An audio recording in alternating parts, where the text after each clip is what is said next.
नमस्कार बच्चों, मैं राजिका अग्रवाल स्वागत करती हूँ आप सभी का आज की इस वीडियो के अंदर।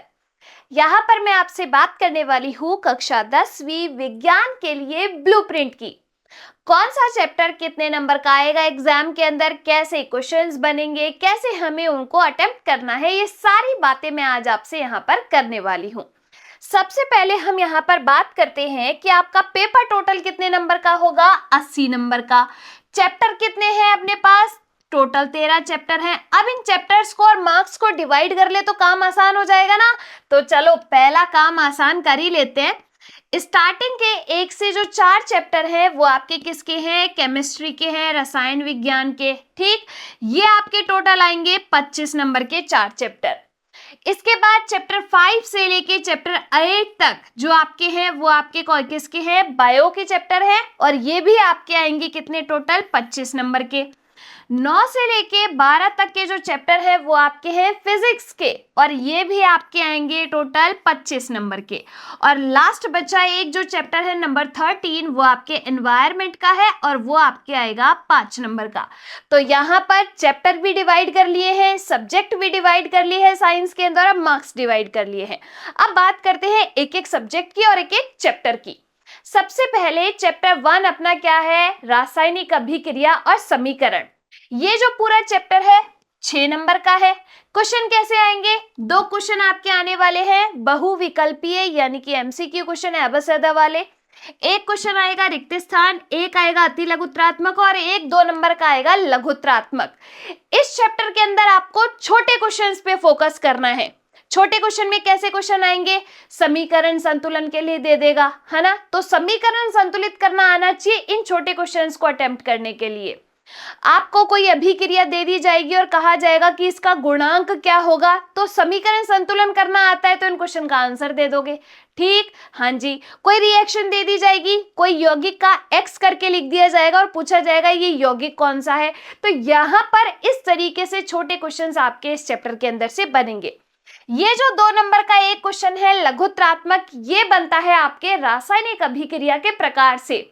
कोई भी प्रकार की अभिक्रिया आपसे पूछ ली जाएगी कि अपघटन अभिक्रिया क्या होती है, उदाहरण सही समझाइए। विस्थापन क्या होती है, उदाहरण सही समझाइए। तो एक जो 2 नंबर का क्वेश्चन है वो यही से बनेगा। एक तो डेफिनेशन का नंबर मिलेगा और एक मिलेगा उदाहरण का। ठीक, तो इस तरीके से इस चैप्टर को पूरा करना है।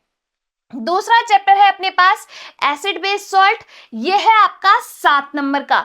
ऐसे नहीं सोचना कि ये थोड़े कम नंबर का चैप्टर है तो छोड़ देते हैं, मैं आपको बता रही हूँ क्या पढ़ना है उसमें से, है ना, अगर वो कम नंबर का भी है तो देखो इसमें एक क्वेश्चन आएगा एमसीक्यू वाला, एक आएगा अति लघुत्रात्मक, एक आएगा 2 नंबर का लघुत्रात्मक, और एक आएगा 3 नंबर का दीर्घुत्रात्मक।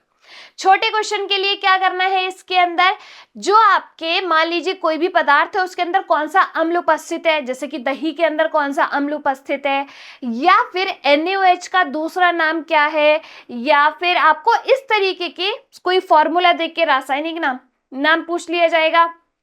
रासायनिक नाम देके कोई फॉर्मूला पूछ लिया जाएगा, दूसरा नाम पूछ लिया जाएगा। इस तरीके के क्वेश्चन यहाँ पे छोटे वाले बनेंगे। अब बात करते हैं बड़े क्वेश्चन की कि ये 3 नंबर का क्वेश्चन कैसे बनता है।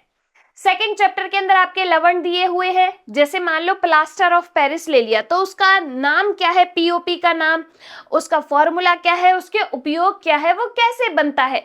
ऐसे करके 3 क्वेश्चन वहां पे बन जाएंगे एक ही क्वेश्चन के अंदर, और 1 + 1 + 1 करके उन मार्क्स को डिवाइड कर देंगे। तो आपके जो लवण है वहां से ये दीर्घउत्तरात्मक क्वेश्चन बनता है। ठीक, तो उस पर फोकस करना है। क्लियर? चलो थर्ड पे चलते हैं। अपना है धातु तथा अधातु। ये चैप्टर है आपके 5 नंबर का। कैसे क्वेश्चन बनेंगे? एक क्वेश्चन बनेगा एमसीक्यू, एक बनेगा रिक्त स्थान, एक अति लघुत्रात्मक, और एक आपके 2 नंबर का बनेगा लघुत्रात्मक। यानी कि इसमें भी छोटे क्वेश्चन पे फोकस करना है। क्वेश्चन इसमें कैसे बनते हैं? अपवाद वाले। ऐसी कौन सी धातु है जो कि कमरे के तापमान पर द्रव अवस्था में होती है? ऐसे अपवाद वाले क्वेश्चन बनते हैं इसमें से। कौन सी धातु को चाकू के द्वारा काटा जा सकता है ना? कौन सी अधातु है जो द्रव अवस्था में होती है? कौन सी अधातु है जो चमकीली है? तो यहाँ पर अपवाद के क्वेश्चन ये आपके छोटे वाले बनते हैं। ठीक, आपके फिर धातुओं की अभिक्रिया या फिर उनसे निकलने वाली गैस जिसके साथ भी ये रिएक्शन कर रही है ना, उनसे निकलने वाली गैस कौन सी है, वो इस तरीके से लघुत्तरात्मक प्रश्न में पूछ लिया जाएगा। ठीक, तो इसमें अपवाद वाली चीजों पे ज्यादा ध्यान देना है धातु अधातु के अंदर। क्लियर? चलो, अगला है आपका कार्बन तथा उसके यौगिक। ये चैप्टर आपके 7 नंबर का है। 2 क्वेश्चन आपके बनेंगे 2 नंबर के एमसीक्यू वाले, एक बनेगा अति लघुत्तरात्मक और एक बनेगा आपके 4 नंबर का क्वेश्चन निबंधात्मक।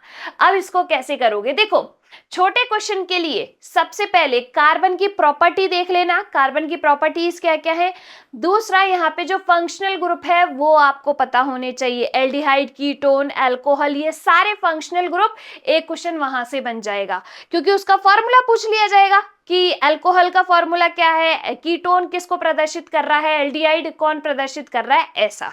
ठीक, बड़े क्वेश्चन के लिए आपको यहां पर क्या करना है, सबसे पहले आपको स्ट्रक्चर बनानी आनी चाहिए। कोई फॉर्मूला दे दे उसे स्ट्रक्चर कैसे बनानी है, इलेक्ट्रॉन बिंदु संरचना कैसे बनानी है, और यहाँ पर साबुन अपमार्जक जो मिसाइल की संरचना है वो कैसे बनेगी, आयनिक यौगिक कैसे बनेंगे, वो यहाँ पे बड़ा क्वेश्चन बनता है इसका। ठीक है, तो इस तरीके से पूरी केमिस्ट्री आपके 25 नंबर की इन 4 चैप्टर के अंदर कवर होगी। मैंने बता दिया किस टाइप के क्वेश्चन आपके यहाँ पर बनते एग्जाम के अंदर, वैसे ही आपको पढ़ना है, नंबर कहीं नहीं जाएंगे। ठीक, आया कॉन्फिडेंस थोड़ा सा? चलो आगे बढ़ते हैं, अब बात करते हैं यहाँ पे बायो के 4 चैप्टर की। टोटल कितने नंबर के होंगे, ये भी 25 नंबर के।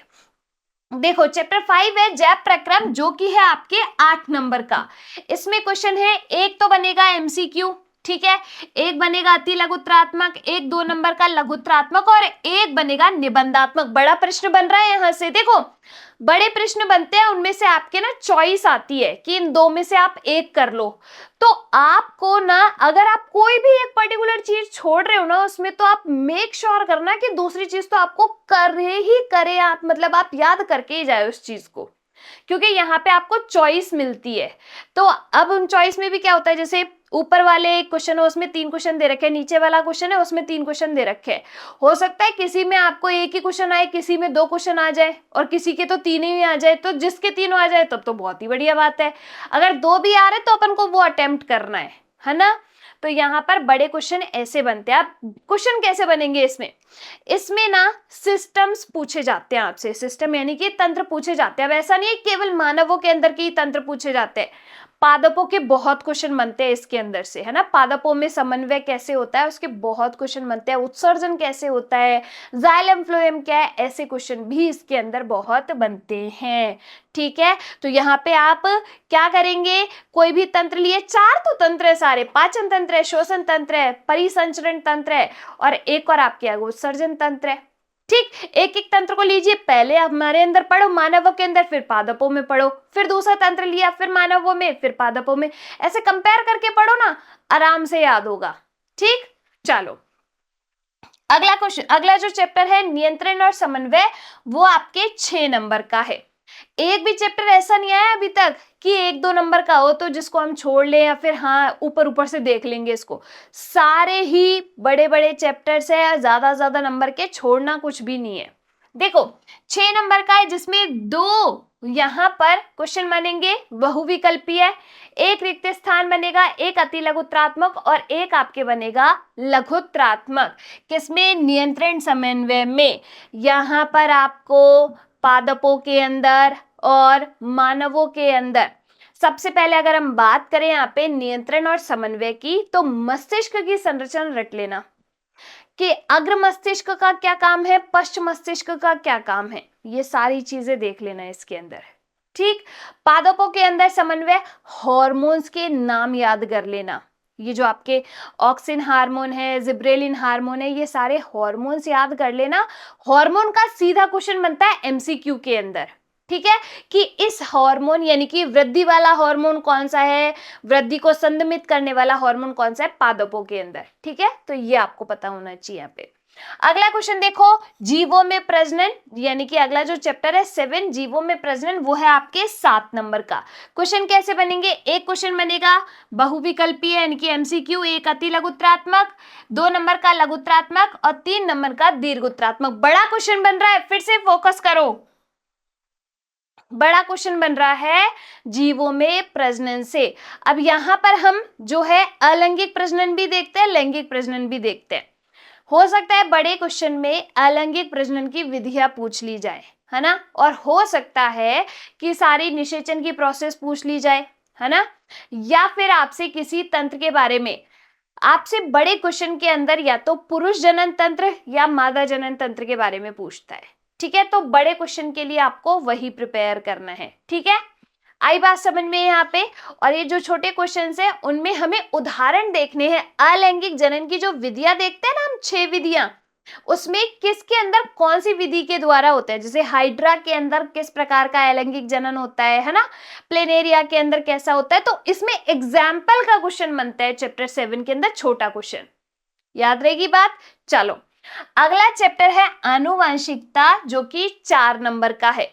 इसमें से आपके क्वेश्चन बनेंगे एक एमसीक्यू, एक अति लघुत्तरात्मक और एक लघुत्तरात्मक। देखो इसमें तो है ही टोटल 3 चीज, क्या है, एक संकर संकरण, द्वि संकर संकरण और मनुष्य में लिंग निर्धारण। बड़े क्वेश्चन के लिए लिंग निर्धारण आपको यहां पर प्रैक्टिस करनी है, 2 नंबर वाले क्वेश्चन के लिए। ठीक, छोटे क्वेश्चन कैसे बनते हैं, जैसे कि किसी भी टाइप का क्रॉस दे देंगे आपको, कि मान लो कोई आपको जीन प्रारूप दे दिया, लक्षण प्रारूप नहीं देगा, जीन प्रारूप दे दिया और आपसे पूछ लिया जाएगा कि इसका लक्षण क्या रहेंगे, तो आपको देख के पहचानना है प्रभावी है अप्रभावी और फिर उसका आंसर लगाना है।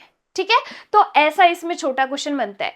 ये हो गई आपकी बायो पूरे 25 नंबर की। मैंने आपको बता दिया कैसे आपको क्वेश्चन अटेम्प्ट करने हैं और कैसे प्रिपेयर करने हैं क्वेश्चन। ठीक, चलो अब बात करते हैं फिजिक्स के 4 चैप्टर की। आपके 9 से लेके जो 12 चैप्टर है वो किसके हैं, फिजिक्स के हैं, टोटल 25 नंबर के। देखो प्रकाश का परावर्तन और अपवर्तन क्वेश्चन, ये जो चैप्टर है वो है 8 नंबर का।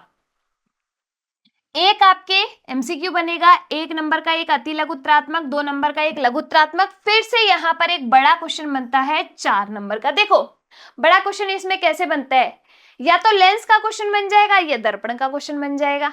कैसे बनेगा, उत्तल दर्पण के बारे में पूछ लिया जाएगा, उत्तल नहीं तो अवतल दर्पण के बारे में इसमें ज्यादा पूछा जाएगा। ठीक है, क्योंकि अवतल दर्पण से अपन प्रतिबिंब के निर्माण देखते हैं और उत्तल लेंस से प्रतिबिंब के निर्माण देखते हैं। तो यहां पर आपको प्रतिबिंब निर्माण आना चाहिए और ये पता होना चाहिए कि अभिसारी दर्पण और अभिसारी लेंस कौन सा है, अपसारी दर्पण और अपसारी लेंस कौन सा है, तब आप ये क्वेश्चंस को सॉल्व कर पाएंगे। ठीक है, आई नहीं ये बात समझ में।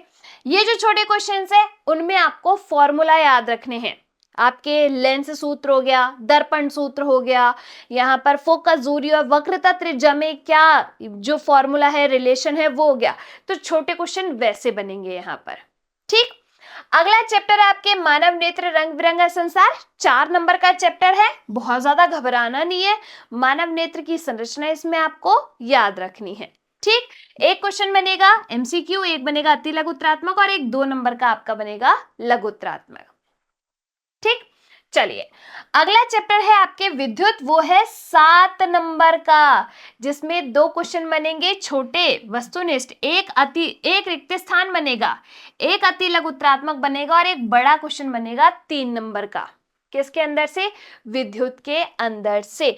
तो यहां पर जो विद्युत है उसके बारे में, जैसे आपको ओम का नियम पता होना चाहिए, इसके लिए ओम का नियम पता है तो सारे रिलेशन करके यहां पर सारे न्यूमेरिकल्स आप सॉल्व कर सकते हो। ठीक है, सिर्फ ओम का नियम याद करो, पूरा चैप्टर आपका याद हो जाएगा। तो मेन फोकस किस पे करना है इस चैप्टर के अंदर, ओम के नियम पर। ठीक, चलो अगला चैप्टर है विद्युत धारा का चुंबकीय प्रभाव, 6 नंबर का चैप्टर है। 2 क्वेश्चन छोटे बनेंगे एमसीक्यू वाले, एक रिक्त स्थान, एक अति लघुत्तरात्मक और एक 2 नंबर का लघुत्तरात्मक। छोटे क्वेश्चंस पे फोकस करना है, जैसे कि अगर यहाँ पर आपसे हो सकता है पूछ लिया जाए कि परिनालिका में चुंबकीय प्रभाव को दर्शाइए, वृत्ताकार पाश में चुंबकीय प्रभाव को दर्शाइए, इस तरीके से। ठीक है, छोटे क्वेश्चंस आपके यहाँ पर बनेंगे, तो छोटे क्वेश्चन पे ज्यादा फोकस कीजिएगा। ये हो गई अपनी बात किसकी, फिजिक्स की। और लास्ट जो चैप्टर है वो आपका है एनवायरनमेंट का, जो कि 5 नंबर का होगा। एक क्वेश्चन एमसीक्यू बनेगा, एक रिक्त स्थान बनेगा और एक बड़ा क्वेश्चन बनेगा दीर्घोत्तरात्मक। खाद्य श्रृंखला के बारे में पूछ सकते हैं, ऊर्जा के नियम के बारे में और कचरा प्रबंधन के बारे में पूछ सकते हैं। ठीक, तो ये तो बात हुई हमारे चैप्टर्स की, कितने नंबर के हैं, कैसे क्वेश्चन बनेंगे। अब तैयारी कैसे करनी है इन चीज की, तो देखो इसी चैनल के ऊपर, ई कक्षा के ऊपर ही आपको सारे सब्जेक्ट के जो पीवाईक्यू है वो करवाए जाएंगे, सारी वीडियोस आपकी डाली जाएंगी। आपको अभी से ही तैयारी में जुट जाना है, टाइम नहीं बचा है। आपके जो है प्री बोर्ड्स होंगे उसके लिए भी ये पीवाईक्यू काम आएंगे, बोर्ड्स होंगे उसके लिए भी ये पीवाईक्यू काम में आएंगे। तो आपको पीवाईक्यू भी मिलेंगे, पीडीएफ भी मिलेगी, वन शॉट भी मिलेंगे। सारी चीजों को जैसे जैसे वीडियोस आपको मिलते जा रहे हैं ना, वैसे वैसे उनको कवर करते चलो, तो एकदम से बर्डन ना आए कि अरे क्या क्या पढ़े इतनी सी देर में, ये भी पढ़ लेते ये भी पढ़ लेते, फिर वो आपको पता है सारा हौच पौच हो जाता है पूरा। तो जैसे जैसे वीडियो मिलते जा रहे हैं वैसे वैसे पढ़ाई करते चलो, वैसे वैसे अपने नोट्स बनाते चलो, खुद को प्रिपेयर करते चलो। सारी पीडीएफ मिल जाएंगी, सारे नोट्स मिल जाएंगे, यहाँ पर आपको सारी वीडियोस मिल जाएंगी, एक एक करके सारे वन शॉट मिल जाएंगे। ठीक है, सारे पीवाईक्यू मिल जाएंगे, तो आपको आइडिया लग जाएगा कैसे क्वेश्चंस बनते हैं और कैसे मैम ने बताए हैं। ठीक है, तो तैयार है ना आप लोग तैयारी करने के लिए, तो बस सारे वीडियोस को देखते रहो, अपने नोट्स बनाते रहो, बढ़िया से पढ़ाई करते रहो, सारे एग्जाम में बिल्कुल नंबरों की झम मान दो। ठीक है, मिलेंगे हम क्लासेस के अंदर। धन्यवाद।